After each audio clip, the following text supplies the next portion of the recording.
اے پیغمبر صلی اللہ علیہ وآلہ وسلم، جو چیز خدا نے تمہارے لیے جائز کی ہے تم اس سے کنارہ کشی کیوں کرتے ہو؟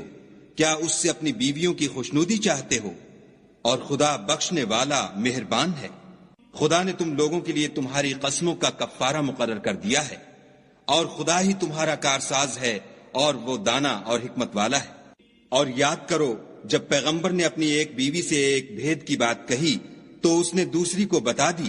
جب اس نے اس کو افشا کیا اور خدا نے اس حال سے پیغمبر کو آگاہ کر دیا تو پیغمبر نے ان بیوی کو وہ بات کچھ تو جتائی اور کچھ نہ بتائی۔ تو جب وہ ان کو جتائی تو پوچھنے لگی کہ آپ کو یہ کس نے بتایا؟ انہوں نے کہا کہ مجھے اس نے بتایا ہے جو جاننے والا خبردار ہے۔ اگر تم دونوں خدا کے آگے توبہ کرو تو بہتر ہے، کیونکہ تمہارے دل کج ہو گئے ہیں، اور اگر پیغمبر کی ایذا پر باہم اعانت کرو گی تو خدا اور جبرائیل